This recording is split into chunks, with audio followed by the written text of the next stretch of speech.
નમસ્કાર, આજના સમાચાર રેંગર પ્રાચી સાથે।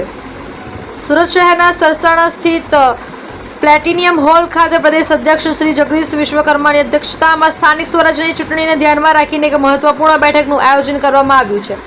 આ બેઠકમાં પ્રદેશ મહામંત્રી શ્રી રત્નાકરજી તથા શ્રી પ્રશાંત કોરાટ સાથે કેન્દ્રીય મંત્રી શ્રી CR પાટીલ વિશેષ ઉપસ્થિત નોંધાવશે।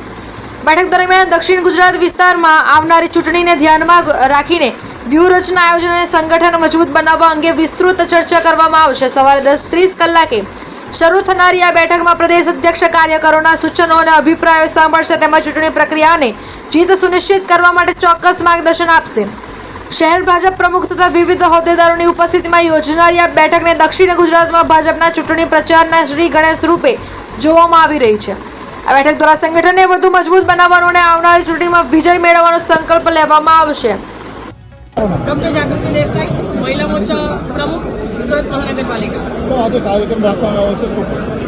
આજનો આ જ્યારે સ્થાનિક સ્વરાજ્યની ચૂંટણીના રણસિંગુ ફૂંકાઈ ગયું છે અને પડધમ વાગી રહ્યા છે ત્યારે અમે બધા મહિલા મોરચો સજ્જ છે ચૂંટણી માટે। કઈ રીતની રણનીતિ રહેશે? રણનીતિ બધી જે પ્રકારે છે એ રહેશે જ અને એમાં પાર્ટી જેને જે ઉમેદવાર નક્કી કરશે કમર સામે રહેશે અવશ્ય। ખાસ કરીને મહિલાઓ દ્વારા જે સ્વાગતનું આયોજન છે શું? મહિલાઓ આજે ખૂબ થનગની રહી છે। આજે આદરણીય વિશ્વકર્માજી, પ્રદેશ અધ્યક્ષજી, સંગઠનના મહામંત્રી શ્રી રત્નાકરજી અને જ્યારે પ્રશાંત કોરાટજી અહીં પધાર્યા છે ત્યારે અવશ્ય મહિલા મોરચો ખૂબ આનંદ અને ગૌરવની લાગણી અનુભવે છે અને એમનું દિલથી સ્વાગત કરે છે। નૈનાબેન સંઘાણી, બરાસા મોરચા। નૈનાબેન, કઈ રીતનું આયોજન છે આજે અને ખાસ કરીને મહિલાઓ દ્વારા સ્વાગતનું આયોજન છે શું કહેશો? હાલ સ્થાનિક ચૂંટણીની તૈયારી ફૂલ ચાલી રહી છે। અત્યારે અમારા પ્રદેશ પ્રમુખ શ્રી જગદીશભાઈ પંચાલ, પૂર્વ પ્રમુખ શ્રી CR